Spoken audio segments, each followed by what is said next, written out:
Bem-vindos ao nosso segundo vídeo da série da nossa mudança, do Brasil para os Estados Unidos. Meu nome é Bruno Calado, eu sou engenheiro civil, trabalho na Flórida como engenheiro civil e contar para vocês aqui, junto com minha esposa, a história como a gente chegou nos Estados Unidos. Então, nesse segundo vídeo da série, nós vamos sempre dividir em 5 passos para tornar de uma forma de um entendimento mais simples de como é esse processo. Hoje a gente vai falar sobre 5 passos importantes para adaptação aqui nos Estados Unidos. Adaptação, que é um assunto que divide muita opinião e que muitas pessoas têm medo dessa tal adaptação quando vai sair da família do Brasil para os Estados Unidos. Então esse primeiro passo, se você perdeu o vídeo anterior, como a gente saiu do Brasil e chegou nos Estados Unidos, assiste lá. Se quer saber um pouco da nossa história, assiste o primeiro vídeo, que é interessante saber o porquê que a gente chegou aqui e como isso se deu ao longo do tempo. Lembrando que toda essa decisão, entre tomar a decisão e chegar nos Estados Unidos, foi um ano. Então não é algo que acontece da noite para o dia, tá?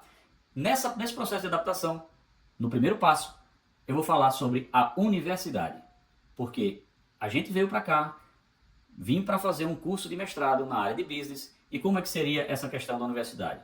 Então eu já falava alguma coisa de inglês, eu já conseguia me comunicar alguma coisa em inglês, vamos chamar dessa forma. Mas quando você chega aqui, é diferente.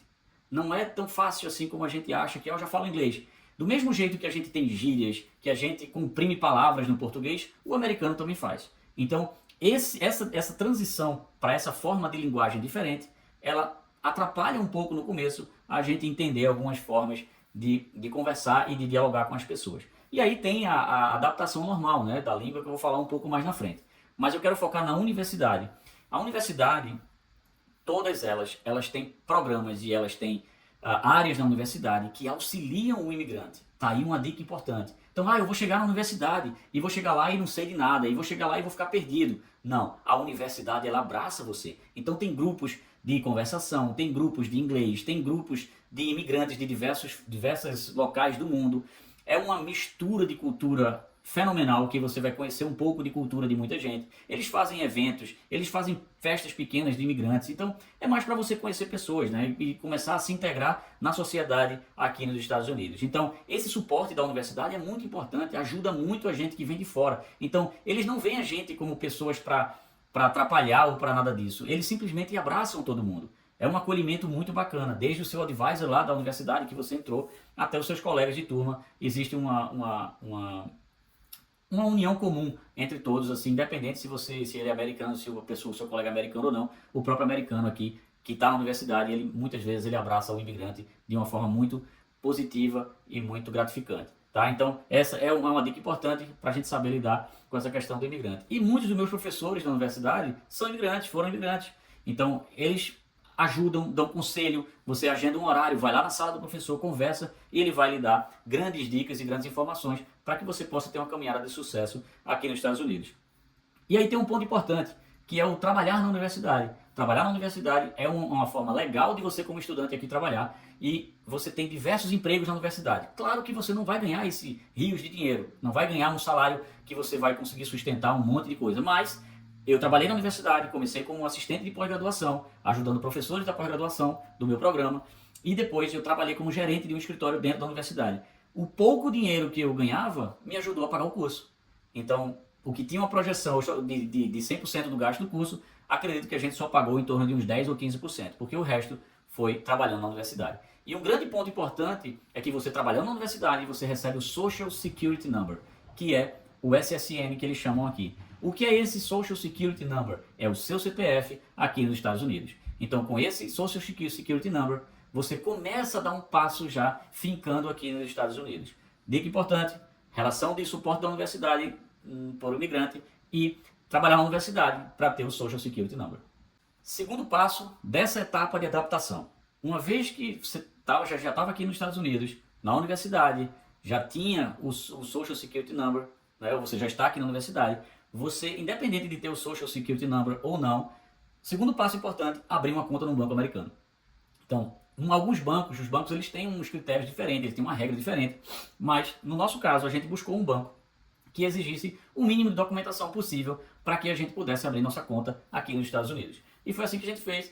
Basicamente foi o comprovante de residência que a gente teve e o documento que é o I-20, que eu falei que é o I-20 no outro vídeo, eu falei no outro vídeo sobre o I-20. Esse I-20 é onde mostra que você está aqui legal nos Estados Unidos. Somado a isso, o passaporte. Então foram os 3 documentos que a gente usou para abrir a conta de banco. Por que abrir uma conta de banco? Para você começar a criar vida aqui nos Estados Unidos. Né? E aí o que acontece? Para abrir essa conta do banco, no nosso caso, eles solicitaram um depósito de $200. Então a gente comprovou esse documento, pagamos os $200 e automaticamente a conta do banco foi aberta. Então em menos de uma semana a gente recebeu o cartão de débito em casa. E aí tem um detalhe. Nos Estados Unidos é muito importante você saber construir seu crédito. Quem não tem crédito nos Estados Unidos não vai ter nada, porque eles valorizam muito essa questão do crédito aqui. E como é que você começa a construir seu crédito nos Estados Unidos? Quando você abre sua conta no banco, conversar lá com o gerente e dizer assim, tem como eu ter um cartão de crédito? Eu posso ter um cartão de crédito? Ele pode criar algumas condições. Ah, faça um depósito aqui de $500, faça um depósito de $100, não sei, estou criando uma situação hipotética. Mas eles podem criar alguma regra que para proporcionar você ter esse cartão de crédito. Com esse cartão de crédito, você pagando certinho, isso é registrado no seu Social Security Number, é aí onde cria seu crédito, e aí a partir daí seu crédito começa a ser construído aqui nos Estados Unidos, tá? Então é uma escala ali que começa, se não me engano, de 350 pontos, vamos dizer assim, e vai até, acho que é 800 ou é 900 pontos, é algo dessa forma. Então a cada etapa aqui, a cada tempo, não é fácil de construir esse crédito, mas você tem que começar em algum momento, e é aí onde você começa a construir seu crédito aqui nos Estados Unidos. E aí, estamos aqui nos Estados Unidos, com universidade, conta no banco aberta. E aí, como é que a gente faz para se deslocar? A mobília. Parece assunto simples, mas esse aí é o terceiro passo que eu vou falar para vocês agora. O carro. O carro é uma coisa muito importante aqui nos Estados Unidos, porque tudo aqui é longe. Tá? Dependendo da cidade, do local que você está, o deslocamento ele é longe. Mas é longe assim, 10 milhas para um lado, 5 milhas para o outro, que aí para você converter multiplica por 1,5 aproximadamente. Então 15 km, 10 km, 8 km. Então é tudo distância longa, tá? Mas o carro, ele não é uma coisa impossível de se ter. Então você não precisa vender suas coisas nos Estados Unidos, chegar aqui e ter que comprar as coisas à vista. Para com isso que não precisa. No nosso caso, nós vimos que em Orlando existem várias empresas de carros, de concessionária, que vendem carros de brasileiros. E muitos deles vendem com a própria documentação do Brasil. Você não precisa ter documento aqui nos Estados Unidos, carteira de motorista aqui nos Estados Unidos ou nada disso, para poder ter seu carro. Então, o que a gente fez foi, numa dessas lojas, pagamos aproximadamente aí 15% do valor do carro de sinal, certo? E o resto financiamos. O que a grande diferença é que como a gente não tinha crédito ainda nos Estados Unidos, a gente se submete a pagar uma taxa de juros desse financiamento um pouco maior. Mas é o que tem, não dá para fazer diferente, mas ao mesmo tempo você não precisa se descapitalizar para poder comprar o seu primeiro carro aqui nos Estados Unidos. Tá? Então o carro, no própria agência, você chega lá, você faz o negócio no carro, já faz o seguro lá mesmo, eles indicam para vocês seguradoras, e o carro ele não pode sair da agência sem estar assegurado, mas isso é muito rápido, não tem a burocracia que tem no Brasil, de chegar alguém, de fazer uma vistoria, ou de isso, ou de aquilo. Eles fazem tudo lá direto e você já sai com o carro da concessionária emplacado. Se eles já tiverem a placa lá do carro, eles simplesmente vão parafusar e você pode ir embora feliz da vida. Se você não tiver essa placa, se eles não tiverem essa placa física lá ainda pronta, você sai com uma placa impressa num papel especial para isso, como se fosse uma placa de papel. É um papel que ele pode molhar e pode levar sol, enfim, mas você está legal para dirigir. E num prazo assim de mais ou menos uma semana, a sua placa chega na sua residência, no seu endereço, e você simplesmente só tira os parafusos e coloca a placa no lugar. Então é muito simples essa compra de carro aqui nos Estados Unidos, tá? Um outro ponto importante, não menos interessante, e a gente chegou aqui nos Estados Unidos, muito dos móveis, principalmente televisão, alguns eletrodomésticos, nós viajamos para os Estados Unidos no final do ano, em dezembro, e em novembro tem o Thanksgiving, que é uma época de promoção muito forte aqui nos Estados Unidos. Então nós conseguimos comprar algumas coisas pela internet, ainda estando no Brasil, e agendando a entrega para depois, quando a gente estivesse aqui. E pegamos preço de promoção. Então é uma dica importante, época boa para comprar, é época de Thanksgiving aqui. E aí quando você chega aqui, tem diversas opções, coisas que a gente nunca vê no Brasil. Então existem aqueles garage sale, que as pessoas botam os móveis, né, para vender a preço barato. Muitas pessoas doam móveis e móveis bons. Então no começo não precisa se preocupar com isso. Você consegue montar a sua casa. E aí chegamos agora numa parte que coça a cabeça de muito pai e mãe de família, que é a adaptação das crianças. Nessa nossa etapa, nesse nosso passo 4 desse vídeo de adaptação, vamos falar especificamente da escola das crianças. é uma coisa muito interessante. Se vocês quiserem saber desse assunto mais aprofundado, Bruno, faz um vídeo explicando melhor isso, faz um comentário aí, eu vou tentar responder sempre todos os comentários assim que possível, e a gente vai tentando montar esse bloco, né, de imigração para vocês da melhor forma possível, dentro do que vocês gostariam de saber. Não fiquem com vergonha, podem falar qualquer coisa, e o like de vocês é sempre muito bem-vindo para ajudar a gente a poder entender se o vídeo tá bom, se vocês estão gostando ou não, tá? E aí nessa etapa 4, nesse passo 4, a escola das crianças. Primeira coisa, e isso interfere também, uma coisa que a gente descobriu fazendo, minha esposa é muito boa nisso, de procurar as coisas na internet, de descobrir informações. Então, a escola das crianças, ela é atrelada ao CEP, vamos chamar assim, no Brasil, que aqui a gente chama de zip code, tá? Ao zip code que você vai morar. Então, antes da gente escolher aonde a gente iria morar, a gente olhou, descobriu isso, minha esposa descobriu isso, e a gente escolheu um lugar de moradia que fosse próximo, no mesmo bairro de escolas boas, no mesmo zip code de escolas boas aqui nos Estados Unidos. E aí tem como descobrir isso. Se vocês tiverem interesse nesse assunto, fala aí, manda uma mensagem e a gente vai abrindo mais as informações à medida que vocês tiverem interesse, tá? E aí, o zip code. O zip code é muito importante porque vai dar a localização da escola em função de onde você mora. Não adianta, se você mora no bairro A, você não pode colocar as crianças numa escola do bairro B. Se você mora no bairro A, seu filho vai estudar na escola do bairro A. E aqui nos Estados Unidos existe uma lei que nenhuma criança pode ficar fora da escola. Então eles têm que aceitar. Então não existe aquilo de, eu cheguei com meu filho e não tem vaga na escola porque eu cheguei em cima da hora. Não, você pode chegar em qualquer etapa do ano, qualquer mês do ano que você for matricular seu filho, vai ter que ter uma vaga para ele estudar na escola, tá? Então isso é uma lei aqui nos Estados Unidos. Essa vaga, ela é obrigatória, certo? Lembrando que as crianças elas têm acesso na escola aqui a partir dos 5 anos. Eles são obrigados a estar na escola. Se você não coloca na escola, você pode ter problema aqui nos Estados Unidos, tá? Abaixo de 5 anos tem que ser aquelas escolinhas que a gente tem no Brasil, como se fosse uma creche, e isso é particular, não é público, tá? Então, todos os nossos filhos aqui, todas as crianças estudam em escola pública, são escolas de primeiro mundo, eles usam tablet na escola, tudo fornecido pelo governo e a melhor estrutura que você pode imaginar. Então, você pega aí a melhor escola que você já viu no Brasil e muito possivelmente o nível das escolas aqui, eles são muito compatíveis, escolas públicas são muito compatíveis com as escolas particulares no Brasil, tá?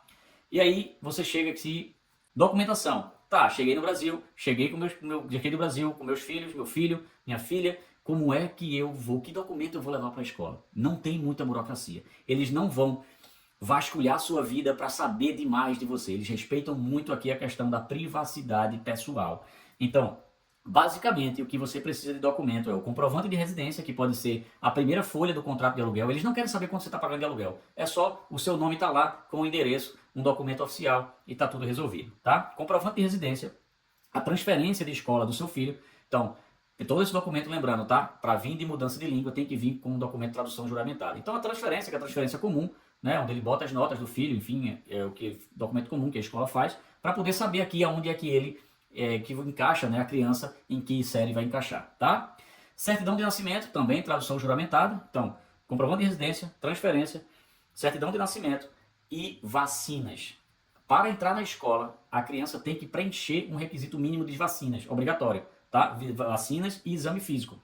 Mas essa vacina e esse exame físico, existem locais aqui que você pode levar seu filho e eles fazem. Então eles têm até programas de igreja, por exemplo, que faz esses exames de graça dependendo da idade do filho, da idade da criança, do adolescente, o que for. Dependendo de como for. Você tem programas aqui que as próprias igrejas têm isso aí e faz de graça para você. Então, existem formas de você fazer pagando. Se não me falha a memória, você faz esse ciclo de vacinação, porque sempre tem alguma diferença de vacina. Eu acho que são, me engano, $30 ou $40, mas tem essa opção também de fazer gratuito. Então, você leva seu filho lá, a criança vai fazer exame de vista, exame de pressão, medidas normais, e tudo isso é um documento que a escola vai requerer durante o processo de matrícula do seu filho. Mas não tem burocracia nenhuma, é muito simples, não pede nada além disso, não vai pedir passaporte, não vai pedir documento a mais do que isso, e seu filho vai estar matriculado numa escola boa aqui nos Estados Unidos. E agora o passo 5, que também faz parte de muita dúvida de muita gente, faz parte de muito questionamento. E como vai ser, como é a minha alimentação? Como é que eu vou chegar, como é a alimentação nos Estados Unidos? Porque o que a gente vê na televisão é que é fast food, é que é pizza, é que é hambúrguer, enfim, né? E que são pessoas obesas, e é essa referência que a gente tem. E a outra parte é a questão da língua, tá? Então, a alimentação, para ser bem simples para vocês e bem objetivo, a gente tem aqui diversas opções de supermercado, tá? Supermercados grandes que a gente teve rede já no Brasil, não sei se ainda tem, mas a gente tem os supermercados, então a gente consegue comprar o mesmo feijão que a gente compra no Brasil, o mesmo arroz, o mesmo macarrão, molho de tomate, verduras, frutas, tudo que você quiser e que você tem acesso no Brasil, você tem aqui nos Estados Unidos. Ou seja, a gente não precisou mudar nossa rotina de alimentação, a gente não precisou, né, entrar num ciclo de alimentação diferente e a gente faz tudo como a gente fazia no Brasil. Então a gente não abre mão do nosso feijão com arroz, nosso feijão com arroz, com bife, com carne, com frango de molho, o que você quiser fazer aqui tem. E muitas cidades elas têm lojas de brasileiros, de supermercados, vamos dizer assim, de mercadinhos brasileiros, que você também consegue comprar produtos brasileiros.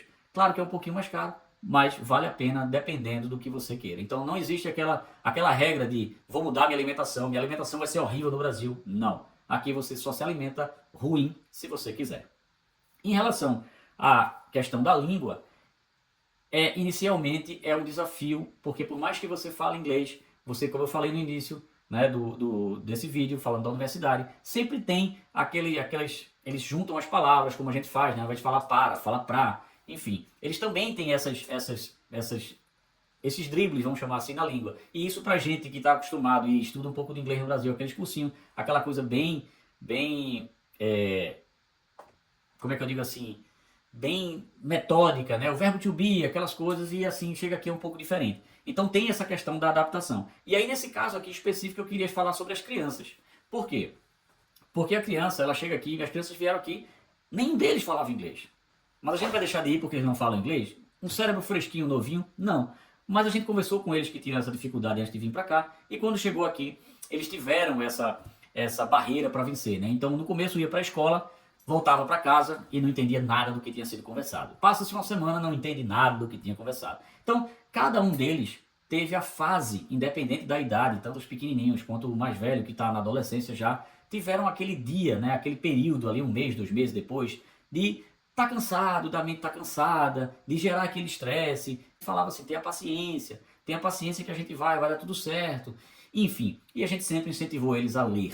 E sempre, mesmo tinha as atividades da escola, que tinha que ouvir vídeos, e conversar, e falar lá qualquer coisa, e responder lá, mesmo que eles estavam ouvindo, sem entender nada, mas a gente botava para ouvir, porque a gente sabia que em algum momento aquilo ali ia entrar na cabeça.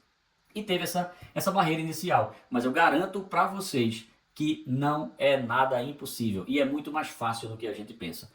Vai existir um período ali mais difícil, mas depois ali de 3, 4 meses, eles já estavam muito mais leves, muito mais tranquilos, começando a entender alguma coisa. E agora, depois de praticamente 2 anos e meio, indo para fechar 3 anos, eles falam muito melhor do que eu e minha esposa juntos.